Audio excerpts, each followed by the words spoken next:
ready on this beautiful rainy Thursday, 3 days before Christmas. So I'm going on early instead of at 3 o'clock because my family's not here. My husband took them to a movie because he's off, and I've got a lot of decorating and wrapping to do because I am about 3 months behind. Go figure. So on Monday, let me pull this up to show you guys. So on Monday, the Joint Commission for Administrative Rulemaking had a special meeting that luckily we have people on top of things because historically this would have been something that would have passed by. This is shady things like this, and let's call it what it is, are not new. So we got notice that they were holding a this committee to go over Youngkin's new model policy.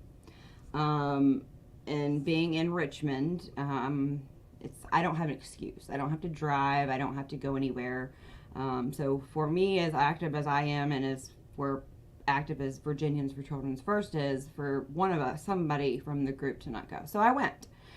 And I've testified in front of like the education committee on a bill before, but I've never been to something that was covertly being done. It was, and what's interesting, I need to show you guys, hold on real quick. So since I was going to go on at 3, but since the live feed has disappeared, so I was going to do a play-by-play, like everybody's idiotic comments. So about an hour ago, I went to pull all that up to get it ready to go on at 3, and miraculously, it's gone. And so let me show you what I mean by it's gone. I didn't send myself this, I don't know. I sent it to enough other people. Okay, so let me pull it up. So, okay.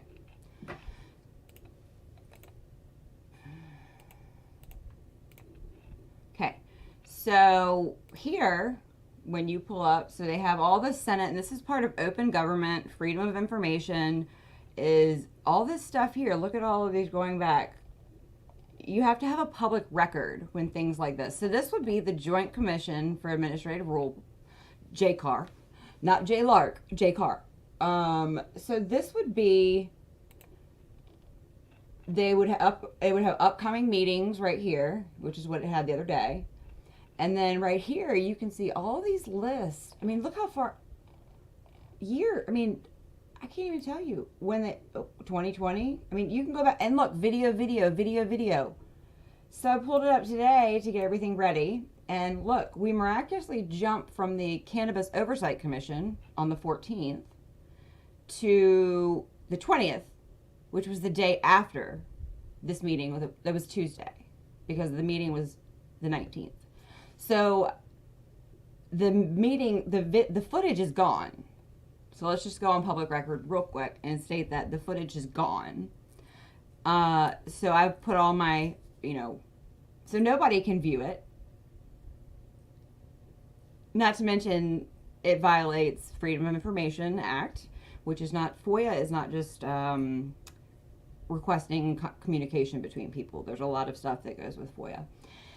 But also open government, so you can't just decide that you're not going to make a public hearing. If it was open to the public, it was a public hearing, you have to have, in this day and age, sorry guys, you have to have, even in the days of microfiche, you have to have public record of it. So as of today, the 22nd of December, 4 days later, the footage is gone. So let's see how long it can take me or us or the numerous number of delegates and senators I have contacted to get it back up. Because that was going to be the whole thing. I was going to walk you through all of the absolute lunacy of what happened. So what happened was, first they had to make it mind-numbing by having green energy and Reggie. I learned all about Reggie, more Reggie than I wanted to know. But they had plenty of time. This was the setup, guys. They had plenty of time for the green energy, Reggie, all that and the other. For the people to have their full 3 minutes after the mind-numbing presentation. They wanted to make it as mundane as possible so that people would, one, turn off, the people that we had alerted would stop watching. Two, not sit through it long enough to hold their, and to run out of time. That's where I'm going to get to. So we had to sit through like 2 hours of hearing about Reggie, and everybody got their full 3 minutes to comment, and that would be in person and virtually. So that was my issue number one, was how much time they took. And it was really dragged out because we knew that they had like a time constraint. So they had plenty of time for everybody who wanted to talk about Youngkin's, his clean energy, green energy, the debacle between this, that, and the other. And so then they, if you guys didn't get any of my information about this JCAR that I blasted out there, so this, amen. Think about it. Okay, so this was sent out. So this would have been, so page one would have been the Reggie JCAR. So JCAR, the Joint Commission on Administrative Rules. So you've got creeds. So they want to review the guidance, the new policy that Youngkin has written. So they brought in the Virginia Department of Education. But then look who else. This is what lit me up. So why does the ACLU and Equality Virginia, two different private organizations, okay, they're not government, why do they get a say? Why do they get to testify and have a presentation? Okay, it was blatantly biased, and I mean, that's what lit me up. It was like, you have to go and bear witness to this, if anything. So that was like, when I saw that, like, I knew I had to go or do something. But I was like, there's been a lot of times where I've sat and waited to testify on things, and there hasn't been time. And public comment is wonderful, but sometimes you have to make it a priority to go. And it was God right on time is why I was put there on Monday to bear witness to this. Because, and trust me, y'all think I'm loud in school board meetings or in general. I don't care what senator or delegate or what building, U.S. government building, when you have senators and delegates blatantly lying and misrepresenting facts, and then you want to expect me to duct tape my mouth shut like I'm sitting there watching it, like my parental rights are getting, and I have to watch it and watch people cheer it on and people not say or do anything. No, I'm not that one. I'm not going to do it.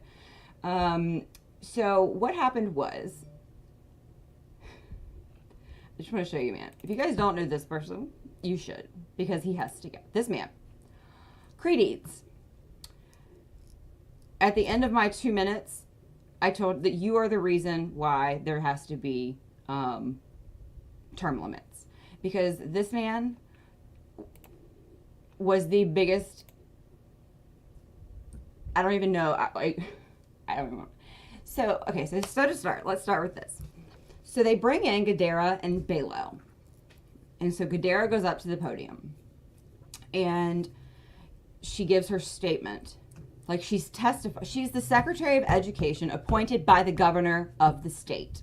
Okay? She doesn't, like, have to report to these people, like, explain herself.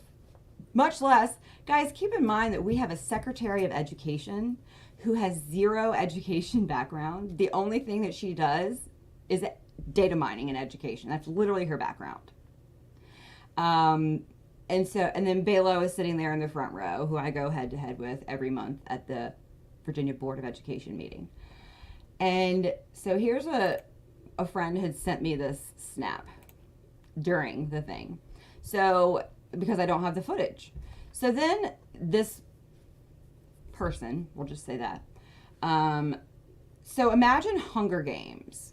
Okay, they had it set up, first of all. So in the dais, they had 4 Republicans, 4 Democrats, and then, of course, the one transgender delegate in the state of Virginia and the one gay senator from the state of Virginia happened to be on this commission. Can you believe? I mean, can you imagine?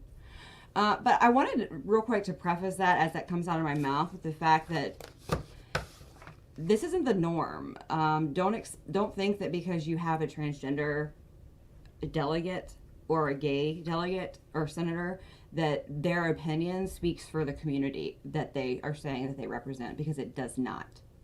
Okay, it does not. I will say that blatantly. I've communicated with enough across the world, which I testified to if I could show you the footage. But so Gadara comes up and she's, oh, I have to prep, sorry, one thing, I jumped ahead of myself. The winner for the day, I do have to tell you, where is he? Where's my new best friend? If you guys don't know Delegate Head from Botetourt, this man. Delegate Head from Botetourt is one of my new favorite people. I forgot to download his picture. Because from the beginning, Delegate Head said, I'm sorry, but why are we here? Because this is beyond our scope, our purvey. Why are we here? The law was written, and why are we even here? It's not even constitutional that we're in this meeting. So this is the first time this man gets the thumbs up. Whoever's in Botetourt, bravo, good job, keep him around. He's amazing. He's my new favorite person. So he brings that up, and to which Creed Deeds, because he's chairman, he's automatically like, nope, sorry, we don't care about that. Nope, dismissed. Like, he just is so dismissive from the beginning. I was like, this is not going to go well. Because those of us, from the Family Foundation and who have brains, we're sitting there like, absolutely, you are 100%. This is beyond your scope. And then Gadara rolls in. And it ended up being like this.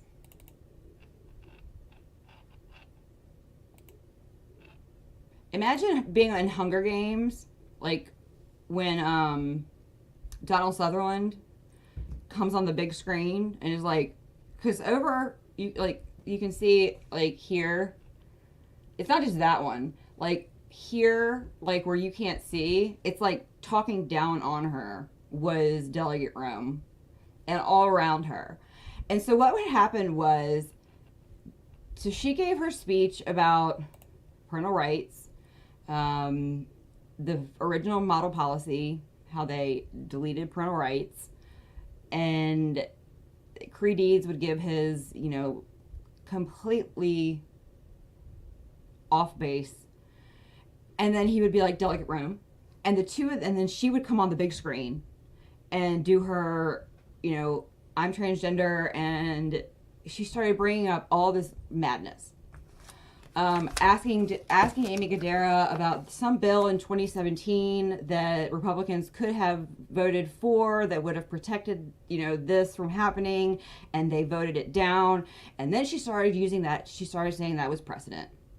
Precedent has been set that, and I'm sitting there going, that's not precedent. That's not, and I was like, that's not precedent. Precedent is set by court cases, not by failed bills. You can't say that, oh, you guys have introduced a bill now. 5 years ago, those people are probably not in office anymore, but it was introduced once, so you've set the precedent that you don't get to do it ever again, is literally what she was saying, if I had the video. And again, when I get the video back, we'll do this again. But just to give you guys an idea of the lunacy that I had to sit through. Not only that, but they got her so bogged down with, they brought up why they added sports to this model policy. Because it was never part of the original policy. So how dare you? And so then they all got bogged down with, how dare you bring sports into this? Sports was never part of the conversation. And it was total, like, if you don't understand, like, gaslighting and manipulation, like, and then you have a Gadara who's not from here. She doesn't understand the law. She doesn't understand what she's doing because she doesn't understand education policy. And so I'm losing my mind, literally, in the process. And so while we're on that, I'm going to show you the law. because it was apparent that, because not one time that entire thing did anybody actually refer to the actually read. Rome referred to the number, reading it off like blah, blah, blah, blah. But she never actually read it. Like, nobody actually ever like read the law. So this is literally what the law says. So this is the Virginia transgender law that everybody refers to, that removes parental rights. So how dare Youngkin give parental rights back to parents? Not to mention the fact that every liberal lunatic thinks that you get to make decisions and you get to remove my parental rights, guys. It's in the 14th Amendment. It is a constitutionally protected right, which is a fundamental right. I've said this 100 times. So every single school board member, all 5 of them, who I'll get to who the 5 were in a second, every single, so this would go past even the Senate, because the law that they adopted did not remove parental rights, okay? The law does not remove parental rights. The Virginia Department of Education, the Board of Education at the time when they wrote the model policy, removed parental rights. So that would be James Lane, Atif Corney, Amby Holton, Daniel Gecker, anybody in the Department of Education, that is on this committee that took it upon themselves to write this policy. They all violated something called the 14th Amendment. Due process.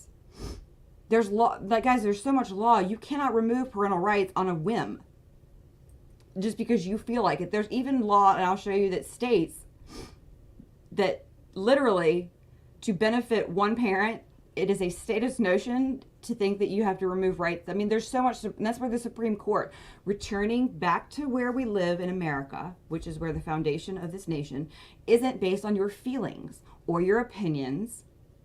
Okay, and that's all that was feelings and opinions.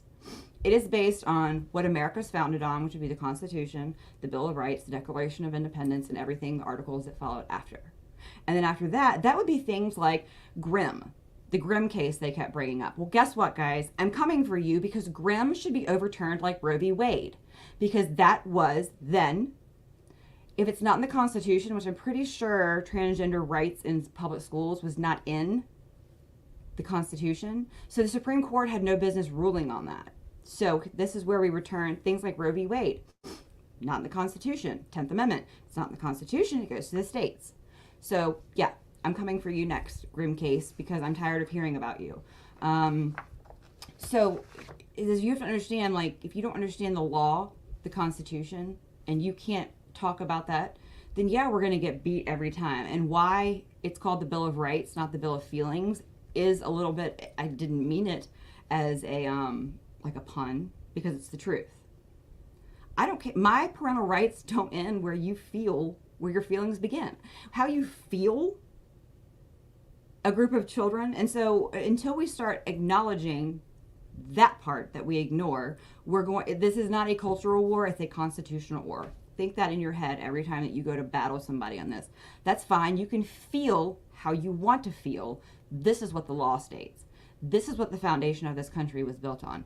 You don't like it, you don't belong here. It doesn't matter how you feel. That's fine that you feel. You can go feel how you want with your children at home, or with whatever group of whatever that you can. Your feelings don't matter. And I'm not an ass for saying that. Your feelings don't matter. How you feel, your opinion doesn't matter. It is law, it is the Supreme Court, it is all of those things. And you can't say, oh, well, Grimm, the Supreme Court. Well, here's the thing, is that not only do you take an oath of office not to violate the Constitution of Virginia, which is parents have a fundamental right in the upbringing and education of their children, and that would be parental notification is not outing anybody to your parents. If I hear one more person refer to it as they were going to out children to their parents, I'm going to vomit, okay? You don't, this is what is that if y'all don't understand at this point that they're everything that's going on in your house they don't care about, and that your children are under constant assault in public schools, the fact that they believe literally it is their job and I heard creeds and all of them say it. It is their job to protect the children from us. Okay, I had to bear witness, and like I've known it, but to literally have it come out of somebody's mouth, because that's how teachers, administrators, they feel. So let's not even talk about the fact that they're grooming the children. Okay, we're not even going to get into that fact. The fact that they feel that they have to usurp our rights as a parent, which is a fundamental, constitutionally protected right, inalienable right, like life, liberty, and the pursuit of happiness, which is property.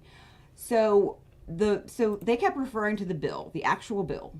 Now, they thought that they would never lose the governorship, the House, or anything. So this is one of those bills, like social emotional learning, that they passed to the agency, which would be the Department of Education, which is actually the Board of Education, because the department has no constitutional authority, and the board cannot promulgate authority to the department. So here, the department, they were passing this to who? James Lane. Because James Lane, like Jillian Balow, is the president of the department and the secretary of the board. So requires, the only person that they can promulgate that to would be the superintendent of public instruction, because none of the other department has a constitutional authority, because the state superintendent is the secretary of the board and the department president. So how this reads is requires the who? State superintendent of public instruction. Okay, so right there, the state superintendent of public instruction. Keep this in mind as we move forward and challenge social emotional learning, because the social emotional learning bill is written the exact same way, that requires the who, because the department has no constitutional authority and the board cannot promulgate authority to the department. The only way that that can be read, because the only person who sits on both is the state superintendent of public instruction. So requires the Department of Education, so the state superintendent. So you wrote a law requiring the state superintendent of public instruction to develop and make available to each school board, develop and make available model policies concerning the treatment of transgender students in public education and secondary schools that address common issues regarding transgender students in accordance with evidence-based practices.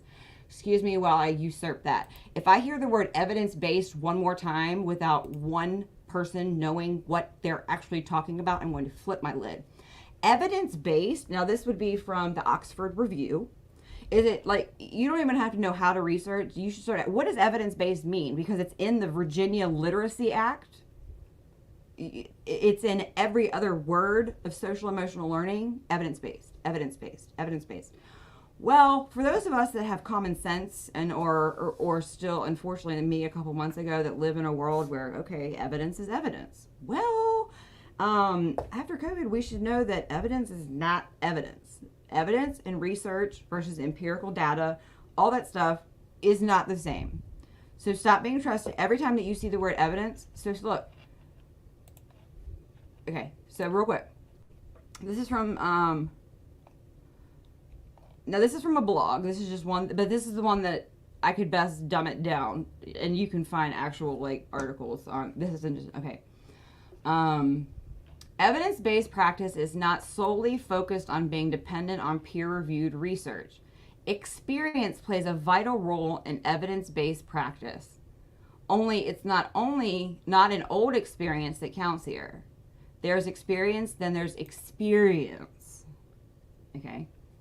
And then, so he goes, and then here, I'll post this link. And it might be going only to YouTube. Nope, it went to both. So it went to YouTube and Virginia. So here. And then it goes on to say, an evidence-based practice gains ground across industries and sectors and matures in practice and understanding. Inevitably, cul-de-sacs, false starts, and myths that help us to build a better understanding about evidence-based practice and how to implement it. What? So it's not actually like evidence like we think. false starts, cul-de-sacs. So everything evidence-based is literally Nuremberg 2.0, like I've said. It's evidence-based because we're going to play it out and see what happens. Okay, with false starts, cul-de-sacs, and myths. And then, like, they've said this from the beginning, especially with social emotional learning. We'll figure it out at the end if it worked or not. That's what evidence-based is, okay? And we'll get back to the bill real quick. Evidence-based practice is essentially a practice. It involves people taking action in their own contexts and realities, developing experience, questioning, nudging, and problem solving. Research evidence, ideas, perspectives, and practices are stress tested in situation in a live, ever-shifting laboratory of life. So when you hear the word research or evidence-based, understand, we don't know. We're going to figure it out as we go along. It's not, we have actual empirical data that says for 20 years we've been studying them. That's not evidence-based, guys. So when I tell you that you have to literally start listening to every single thing that these people are telling you in verbatim, by word, which is what I do every day, it'll start to jump out at you. So, and then he goes into, there usually in organizations, the people making decisions have little knowledge of research evidence, which is different, have scant understanding of the limitations of research, and almost no expertise in evidence-based decision making, which means they don't know what they're saying when they say it. So while experience is normally a key component to evidence-based decision-making process, few people in organizations have the right kind of experience.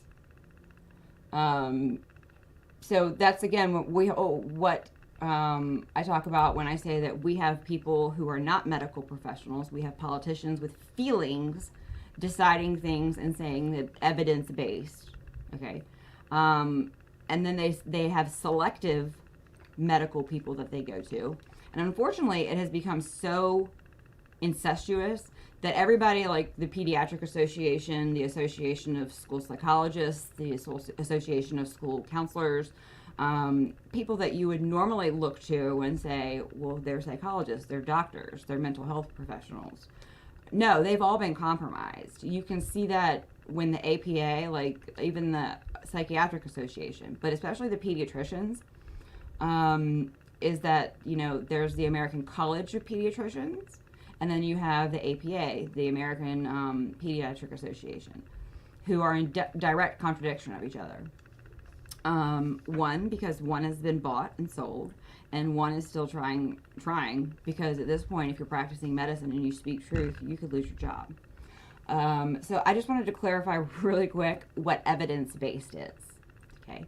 It is not 20 years of boring 600-page science that they studied, you know, 300 control children in a controlled setting to find out if these transgender experiments or social emotional learning actually helped, while 300 children, they left to their own devices to see what happened, because historically, that's where it's their problem that they're missing out on, is because we say that historically, they don't want to leave them on their own. Leave them to their own devices, because then they're going to commit suicide. Guys, the most atrocious thing that I witness every school board meeting and here is the suicide threat. That your child's going to commit suicide. Would you rather have a dead, like I've literally heard them say, would you rather have a dead daughter or a living son? So when you present that to any parent, you're blackmailing them. You're emotionally blackmailing them, and it's disgusting. And if I hear the threat, that's their only argument. They're going to kill themselves. They're going to kill themselves.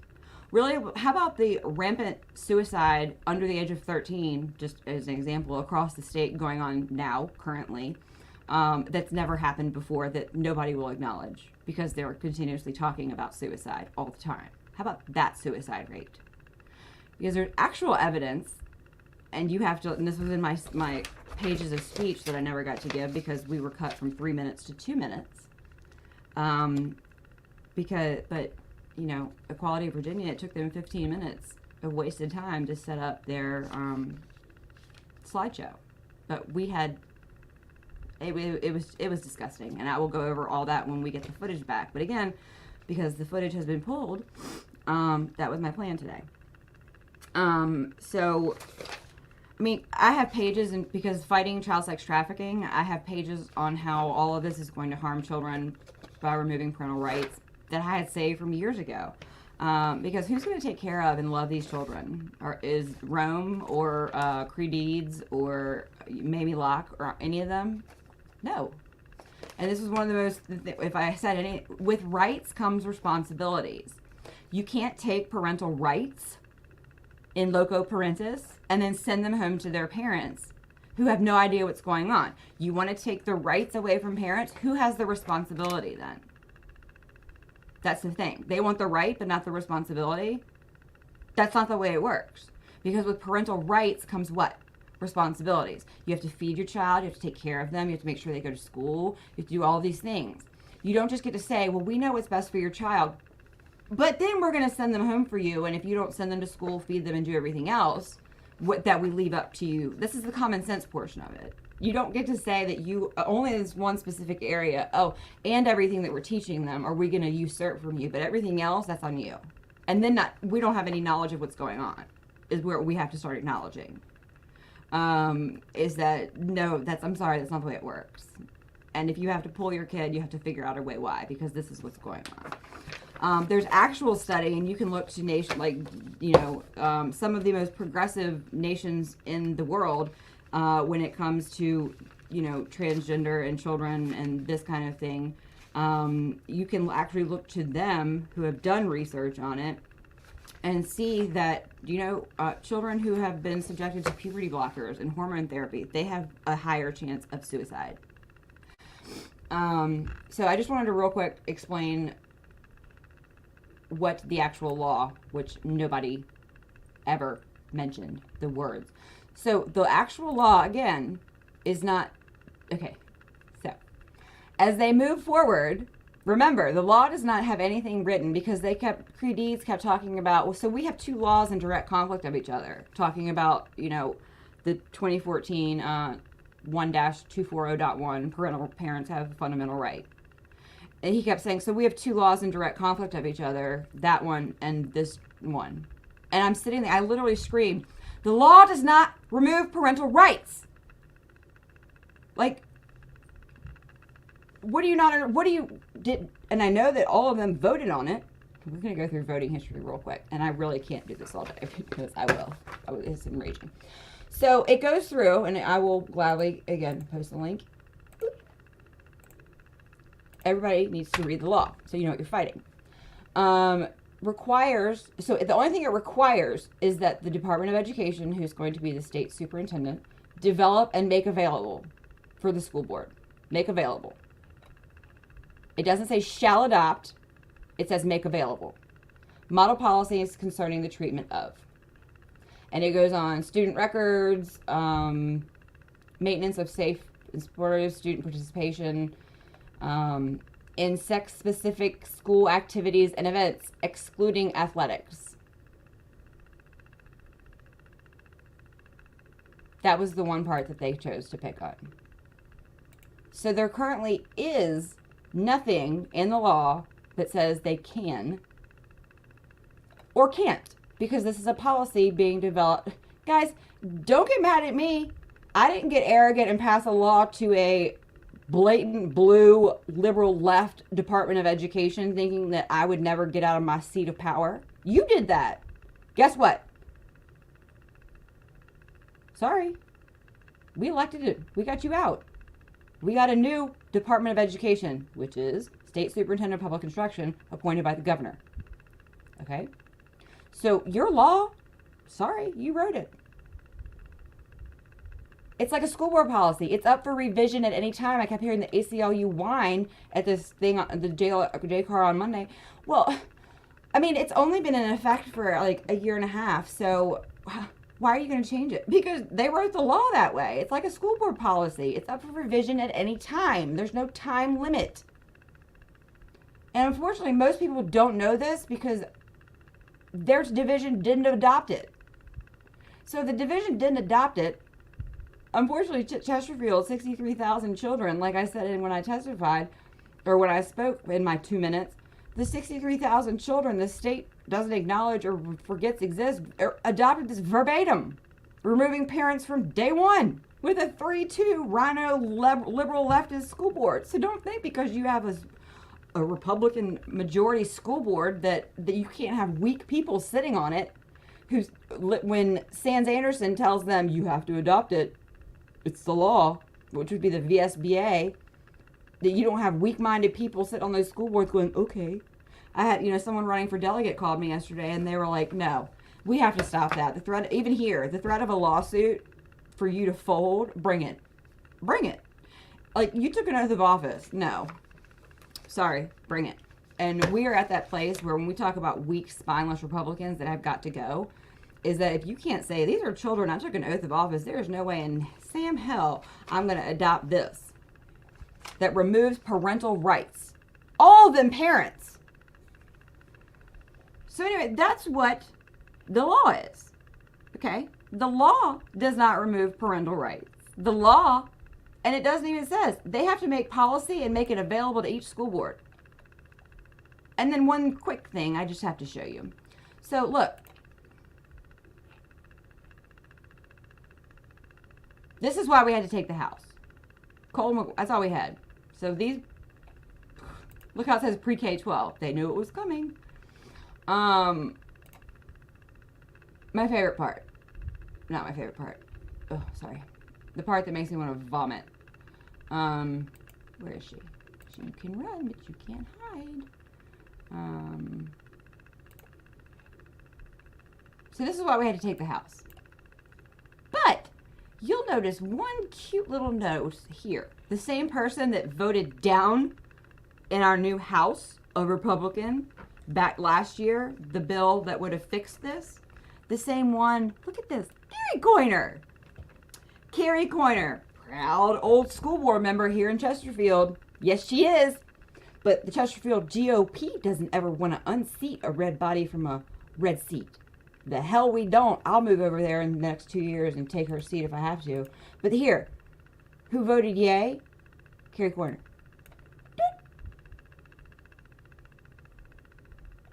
Okay. So guys, you have to learn reading legislation is extremely important to know who your people are. To know who your people are. Oh, and then you've got House. Oh, look over here. I don't have time. Look at this. I wondered, this is great. Look, I wondered why it went from, and then right here, it says, Delegate Robinson, they put it 3 times. It was recorded as a nay. That would be with her political party, the Republicans. And she's Chesterfield too, guys. Hello, Roxanne Robinson. Keep that in mind. She's Chesterfield too. Was recorded as nay, intended to vote yay. Yeah.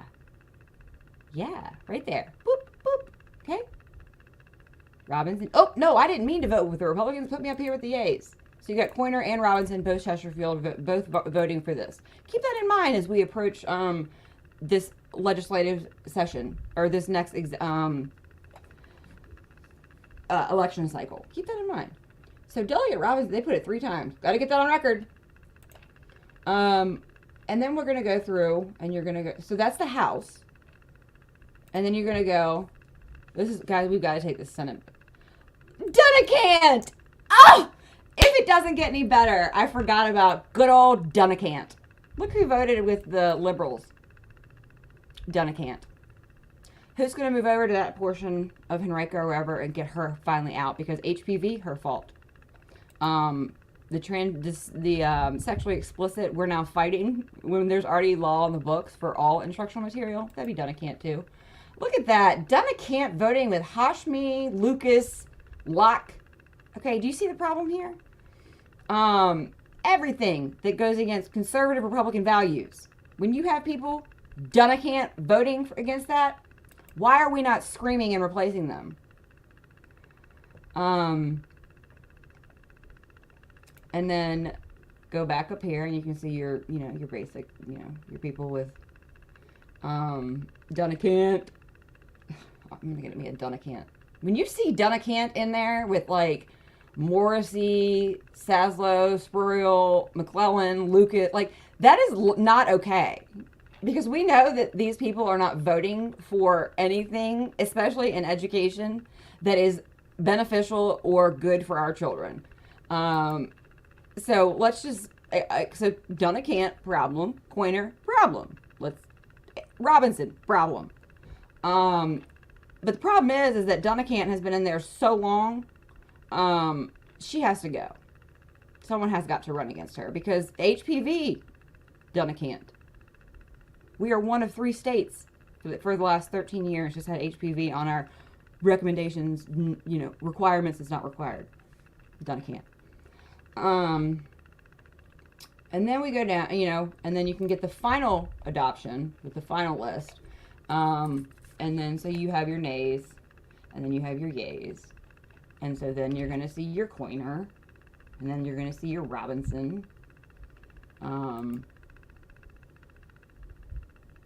Where did Donna Can't go?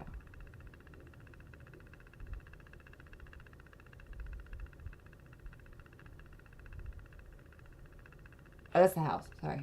It's like, where's the Senate was up here. So yeah, Donna Can't up there. So just real quick, that's what the law actually says. And then before I go, I'm going to show you guys real quick the wonderful people who voted Lamont Bagby, who, by the way, I got a wonderful photo, which he was not happy about, of him chatting with the ACLU attorney. While you can see they were giving, this was part of the Equality of Virginia, their presentation. They were literally giving public comments from like anonymous teacher in Arlington. That was their evidence. Like that was what they had to say. That was their proof. Like, here's a comment from, it was the Feelings and Opinion Joint Commission on how to violate what this nation is actually founded on. It was feeling and opinion. Feelings and okay, so that's literally what's driving everything into education now. Let's just be clear about that. This man, I am proud to say that if you're in his division, you have got a wonderful person to work for. Philip Andrew Hamilton is running against Creed Eads. This man, Adam Eben, so let's get rid of the notion that, I'm sorry, sir, that you're gay and you think that this is wonderful, but that doesn't erase fact. Okay. Mamie Locke. Let's talk about her just for 2 seconds. I find it really interesting that the same woman who votes that parental rights don't exist is the same woman that in this upcoming legislative session has a bill in. She wants to give voter rights to convicted felons. She wants to give rights back to convicted felons to vote. And who else? Those legally deemed mentally incompetent, mentally unable to make decisions. She wants to give rights back to them. That's in this letter. You can pull it up. I don't have time. This woman wants to take away every single parent's right to know what's going on with their children, but give rights back to people who have been convicted of felonies and people who have been deemed mentally incompetent. Let's just keep that in mind real quick. Danica. I was screaming when she was pulling the Donald Sutherland Hunger Games on the big screen with Gadara. Can I please get up there and debate this with you? Because she was completely, I don't care who you are, what you were, what's between your legs, if you claim to be what, if you believe you're what. I will get up there and I will debate this with anybody. And because you are what you claim to represent, I don't care. It doesn't make it fact. So real quick, before we get into this, this is what it was like. Imagine this is the big screen. And you're like, so this again would be, so Gadara, so there's 1, 2, it was like hunger, like give screens. And she's on there and she's just, and Gadara completely inept. And like I said from the beginning, is that she can't even speak intelligently. And that was all the representation that we had. And then I was, of course, front and center. Look at I'm like, one of my friends snapped that, but I thought it was funny. Oh, there's Lamont, good old Lamont Bagby. But, so real quick, Troxel v. Granville, if you want to look up a Supreme Court case that is all-encompassing of what parental rights are. This one is extremely, The statist notion that government power should supersede parental authority in all cases. This here, in all cases, because some parents abuse and neglect children, is repugnant to American tradition. Literally, word for word, Supreme Court, because their belief is that because one may, a parent may abuse their child if we out them to them, we have to remove all parental rights, is essentially what this boils down to. And I'm going to go because I have like 18 million ornaments to decorate because I went DIY bonkers when I don't have the time to. But it does feel good talking to you guys. I've missed you. But I left Monday, absolutely, I wanted to vomit at the world. Because, like I said, it was like being tied down and raped. And I'm not going to mix words. When you're a parent and you have people talking about removing your parental rights like it's something willy-nilly they can just do. And you know the parents that hand it over and don't fight for these kids. And when you know what's coming down the pike if we don't fight this. It's like watching it over and over for an hour and a half. But you can't fight for yourself. There's people cheering it on. And there's people with a voice up on that dais not fighting for you. Because, again, the one person, we have a hero for the day, Delegate Head from Botetourt. I have family in Botetourt, and I write them, and I was like, I just wanted to tell you that I love your delegate. He said, numerous times, he was like, he said verbatim, he said, did you invite any other group outside? Well, in Creedie's was like, the Department of Education was here.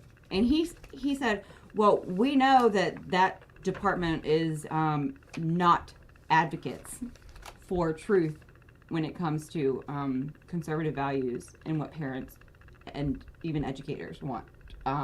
So since you had both the ACLU and Equality of Virginia, did you give, because you got Family Foundation and then you have Virginians for Children First sitting there front and center. He was looking at it. Did you give anybody else a chance to come up here and give a presentation? He said, well, they get their 3 minutes. And then 20 seconds later, he said, we're running short of time. You guys each get 2 minutes. We were all like, so the repeated thing of like watching yourself get violated, we'll just use that word. And then again, you have to and then they violate you again and again and again. I left there having like PTSD from being like an abuse survivor, that's what I felt like I had just endured. And I'm not being dramatic. It was that bad. And that's probably why the video is missing, is because it was that bad. So he's our winner for the day, our champion.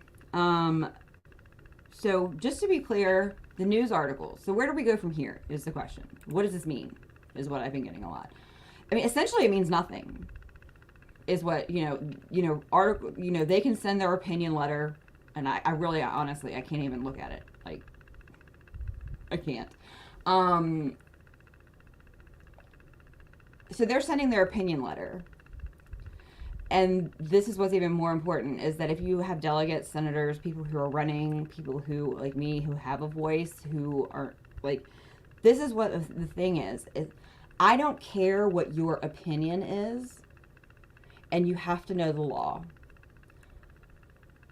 You have to know that there's, pages and pages and pages of parental rights is a constitutionally protected relationship between a parent and a child.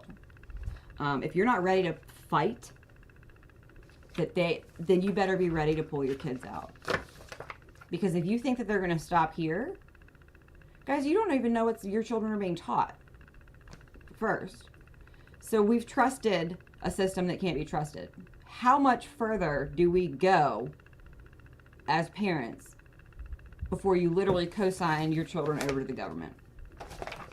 Because really, if you know what's going on and you're not doing anything about it, hoping or trusting that it's going to get better, then you're, you really right there up there with their feelings and their opinions. And you can't trust them to these people, because if you think they're being outright blatant about it right here, guys, but in loco parentis, that they've usurped our authority, that was 10 years ago, 10 or 15 years ago. We didn't know about it. We know about it now. So they have given your ability to consent to things like behavioral screeners, social emotional learning, that have historically been against the Constitution, against the law for years, because I didn't have kids, but now I do, and I know about it. So I'm fighting it now. You don't get to get away with it forever because you decided to create something, because Barack Obama said it was okay. In order to start doing all of this, we have to give schools the ability to consent for parents. This is not new, guys. They have taken your right as a parent for years. It is just much more blatant and much more disgusting now. But when it comes to what's being taught to your children, especially when they're giving mental health to your children universally without your knowledge and your permission,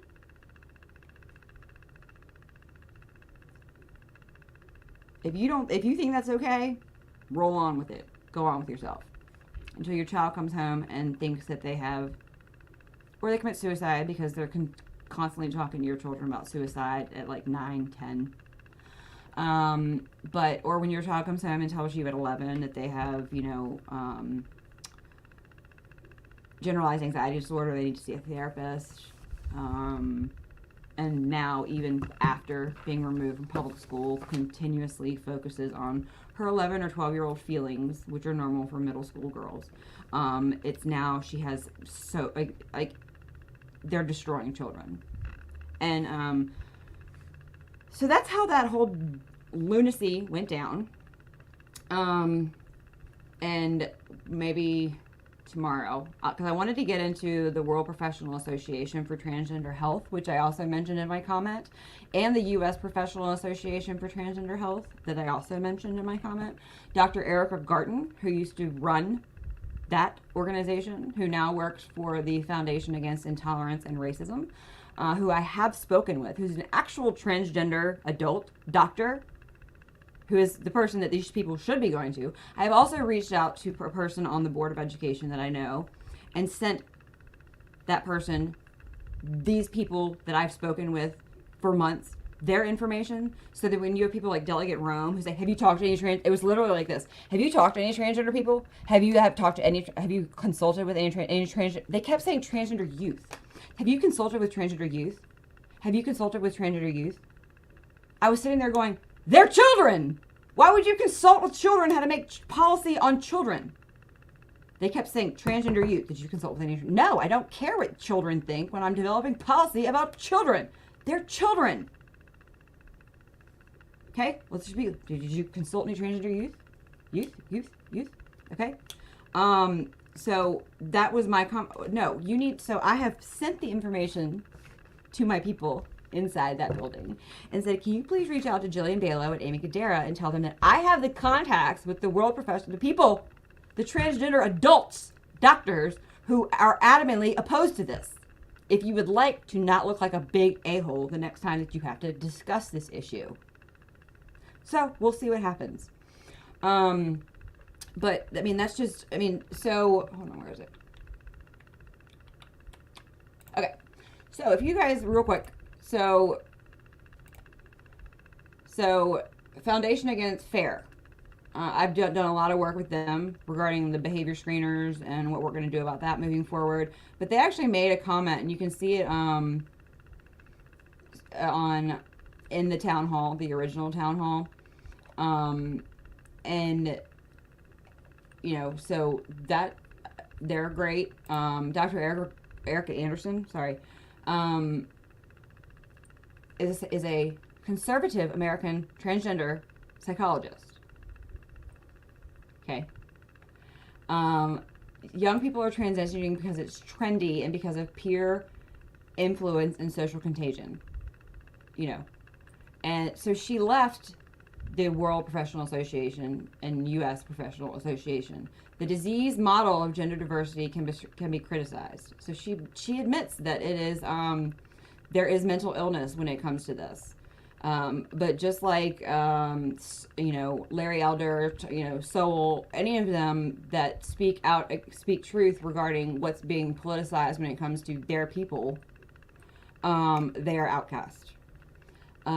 So, you know, Eric Anderson is one. And then, let's see. What's the other one? I don't know where it is. You can search on my my Facebook page. You can search my name and WPATH, WPATH, and Dr. Laura Leapers something. She made a statement last year stating that 99% of the time removing parents from the equation not only works out badly, it never works out well. But you can I don't have time to pull it up because I really have to go. But is that, I mean, guys, so you were talking about people that are blatantly ignoring the truth, the facts. They are blatantly ignoring what is good for transgender children. Why? Because it fits their narrative. It fits what they want, not what's good for these children. When you blatantly ignore worldwide medical professionals who are transgender adults who don't have skin in the game when it comes to politics, and you go on what a politician feels, there's a problem. And so I just wanted to, guys, this is, and the problem is that, so where do we go? What does this mean? The scary thing is that if you look up the Joint Commission, is that, let's see. So if you look up the powers and duties of this commission, and if you don't know how to navigate this stuff, it's not hard, you know. Is it goes through what they are not responsible for, and that would be Chapter 8.1, Joint Commission on Administrative Rules. And so every delegate, senator I know, I sent them this image today. Where is it? Okay, so this is just a screenshot from what I just showed you. So based upon its review of any final rule, so this would be if and when Youngkin has a pair to go ahead with this. Yes, parental rights exist, and we are going to acknowledge them because this is the United States of America. We are not the global consortium of America yet. We are still a sovereign nation, and you're not going to take parents' rights. So yes, we are going to move forward with this. Lawsuit be damned. Guys, I'm just telling you, if the masking thing that just happened isn't like a precursor for what we should be afraid of, we don't have an elected official governing our state that will stand up for the Constitution and our actual civil right, like our inalienable fundamental rights, at the fullest extent possible. It's frightening. But anyway, so if this letter doesn't deter him to say that, oh, well, these people have said that this is a no-no. Well, I'm sorry, but that's not what your job is. So it says, based upon its review of any final rule or regulation during the promulgation or final adoption process. But guys, remember, the law says it doesn't have to be adopted. It's just a change in policy, like a school board policy. Read the law. The VDOE must make available to school boards. It doesn't say must, because they kept arguing about how there's divisions that have already adopted this. That's okay. They can. How many didn't adopt it and didn't get sued like they were told? Sorry, Chesterfield's a bunch of D-bags and did because they were told, and they were like, okay, yeah, we don't want to get sued. Okay. Guys, the school board, how many school boards don't have a policy? So why is it such a big deal that this policy is changed? It's just people stomping their feet. But yet you have school boards like Chesterfield who are like, we're waiting on the guidance. We're waiting on the guidance. We're not going to do what's right or what's legally responsible as a school board, as an elected official. We're waiting on guidance. So they're going to wait until the cows come home. And if this guidance doesn't go through, Nothing's going to change in Chesterfield, and we elected a governor for nothing. For nothing. If he's not going to force people to do what he ran on the back of to get into that governor's office. So anyway, it says, it leaves them, the commission may prepare and arrange for the introduction of a bill to clarify the intent of the General Assembly. That's what we need to be looking at here. And to correct any misapplication. So this gives them the door. This is what we should be afraid of. This gives them the door to change the law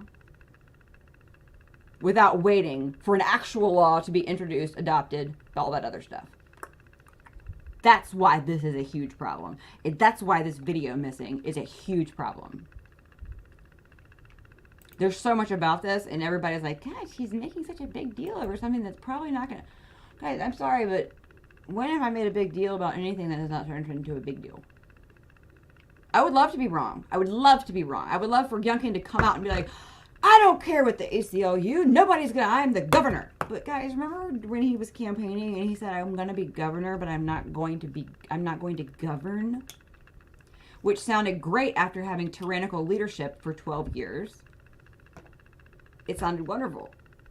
But if you don't speak Youngkinese, like I do, when that stuff is now very problematic concerning the rampant mob rule and chaos going on in this state, because there's a difference between whatever and not governing, you know, because we took it as like, oh, you're not going to strip us of our civil rights and do racist stuff and sexualize our children.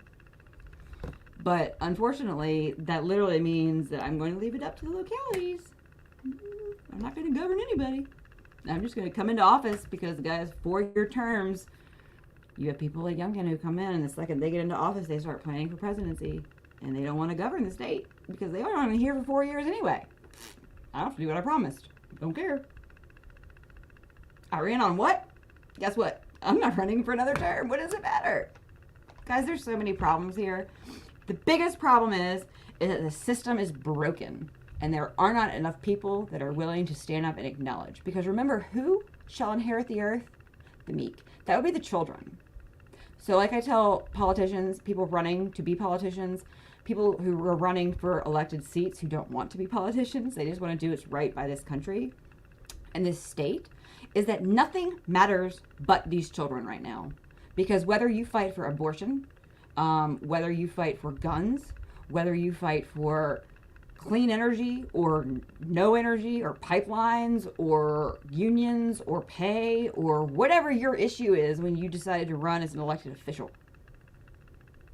as a conservative especially, you better call somebody, call anybody, I don't care, who knows what they're talking about, and figure out education, because nothing that you're fighting for will matter when this generation takes over. Because the only way that this nation and the democracy survives, it's called replicability, or being this. It has to be replicable. You have to be able to replicate it. Okay, and so we've slowly, after this generation, democracy will no longer be able to be replicated. There will be nobody able to come in to say your generation has completely gotten it wrong. Let's go back to the way it was. So you see how it works? If you can't replicate and generation, like if we look at what our great-grandparents stood for versus our grandparents versus our parents versus us, it has slowly been taken away from us. But so we are at the point as parents, especially, but as people still surviving with a voice, that this generation, this seals the deal, guys. If you think that the damage done to this generation can ever be undone, you're wrong. Blatant. You can never undone what we have put up with, like for people in their 40s that are now parents with, you know, or it was done like to our parents with like political correctness, and that passed on to us. So once you let go of your I have to be politically correct, it is so like I don't have to be politically correct. I don't have to be a crappy human and hurt people's feelings on purpose. But I don't have to walk around biting my tongue with something because I have to make everybody feel happy. Or no, that's how we've been silenced. And so you have to start seeing the progression of how we got here. But I mean, it's really to the point to where I am so frightened every single day. But it's like, I am a warrior, not a worrier, is I have to keep saying that to myself. Because there are days that I'm like, I can't, there's nothing left. I can't do anything else. There's nothing left I can do. There's just absolutely. But, I mean, we need God. I mean, we really do. And that's, you know, I don't care. People want to get, she said the G word. Oh, God. She talked about faith or Jesus or whoever. Or religion. Or whatever. Really? That's my fault in this world? No. But anyway, so guys, this is huge because if you look up the Chapter 8.1 Code of Virginia Joint Commission on Administrative Rules, this could potentially turn out very frightening because it opens a lot of doors. And so what do? Well, we have to start getting the right people in these seats, and that would be stopping the red body and red seat belief, because who voted for this policy? Dunnicant, Coiner, Robinson. Two horrific districts, I can remind you, Henrico, Chesterfield, that no one talks about, that are huge and deeper in the swamp than Loudon and Fairfax. Smoke and mirrors. It's all smoke and mirrors. So Coiner, Robinson, Dunnicant, didn't have time to go through the whole list, but those are the three that jumped out to me. And it's interesting to me because Robinson was on this JCAR committee, and she certainly did chime in quickly about, and I told him, and this is another part of my speech, it was because the video is missing, I can't show you my speech, it was 2 minutes long. I said, Delia Robb, it's interesting to hear you chime in about, how that school boards don't have to adopt this. Because you're in Chesterfield County, and none of us even know who you are, but you certainly are. So way to be an advocate for the conservative parents in Chesterfield County. So keep in mind, Robinson, Coiner, Dunnicant. At a view. Red bodies and red seats not living up to red, conservative, Christian, constitutional values. So keeping that in mind real quick. That's just 3 off the top of the head. And not to mention, they're all women. Just occurred to me. That's really disturbing. And mothers. So, let's get the red bodies, the rhinos that are in name only, because Republican in name only, it's a cute term, you're a rhino, but if they're an in name only, what are they? Start asking yourself. And I gotta go. Y'all have a Merry Christmas if I don't talk to you beforehand. I'm really going to try to sign off and check out because I've got to start 2023 with a clear head. Because right now I feel like I'm sinking in the muck. But God, we need you now. Get on the right side of the Lord and the right side of history, because I got a bad feeling something bad's coming. But y'all take care, and I hope this clarifies a little bit what happened on Monday. And once I get the footage back, which is my goal that I'm going to do in the next couple of days, I will get that footage back, because you don't get to take that from us. Once I get that back, we will actually play it through and you can witness it yourself. So, guys, in the 14th Amendment is we can file a class action suit. Now, this would require big guns, and this would be for violating due process and taking the parental rights from the parents of 1.3 million children in the state of Virginia, if this is to move forward. So, just keep in mind, what I keep in mind is ahead of the game. Problem is, we don't have the ACLU, we don't have the NAACP, we don't have these huge people getting huge money in the swamp funding all these lawsuits. So don't think because you see lawsuits that that's the only side going on. No, it's been set up that way. There's nobody. Which is why, hopefully, in my future, I will be able to step away from this fight and get my my law degree so that we can actually have a constitutional government educational attorney in the state of Virginia who is not in it for money. My husband's like, that sucks, but that's just what it is. Because that's really what I need to do. It's what God's calling me to do. As soon as I can get enough people awake and yelling about education, I can step away to get my degree so I can step back in and actually be the actual hero, warrior. I don't want to say hero. The warrior that people need me to be. But that would require me having to step out. Jackie, I love you. I know, Jackie's like, go. Merry Christmas. I love you guys. And I hope that clarifies a lot of I was getting a lot of questions, and I just had to really tune off, like check out after Monday. And then I had the chance to check back in today. And I just wanted to give you guys, my original plan, like I said, was to show you the video. But yeah, Jackie, sorry if you're jumping on now. I had to jump on early because the video's been pulled. And that was part of what I was going to do. And so I ended up an hour. I was just going to give a quick recap, but hey, an hour and 10 minutes is quick for me. So my kids are at the movie seeing Puss in Boots with my husband, who's been at work for the last 18 days. And I've got Christmas to get ready for. So I just wanted to give a recap of what happened, what I witnessed, because the video's been pulled. So it's a good thing, like, to understand, like, I go in here, I went through evidence-based, what that means, what the law actually says, versus how it's now, nobody can actually read law. It's now interpreted when it's written. And then how it got passed to the Department of Education, what that actually means, who's actually written what they mean by Department of Education, considering that the department has no constitutional authority. It would be the state superintendent. So the law was written in a certain way. And just to clarify what their letter, people are like asking me, so does that mean that the new policy is dead in the water? No. He's the governor. This is the law.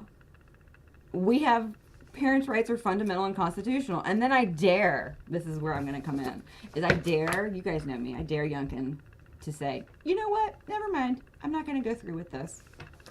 If you've ever not seen my full fury, Governor Youngkin, after running on the back of a rape victim in Loudoun, literally into office, because I'm pretty sure the parents were Youngkin. Oh, and not to mention the porn book issue with McAuliffe. If you forgot the whole context that got Youngkin elected with McAuliffe's slip up, that was talking about the books, the porn in our libraries.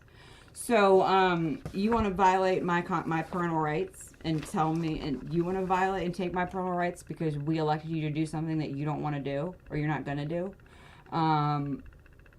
That's when you're going to see the full force, the fury of myself. So I hope that our governor steps up for once and actually does something with a spine, and not because of the threat of lawsuit or because he wants to run for president. Merry Christmas, guys. Always going to get truth here. Bye-bye.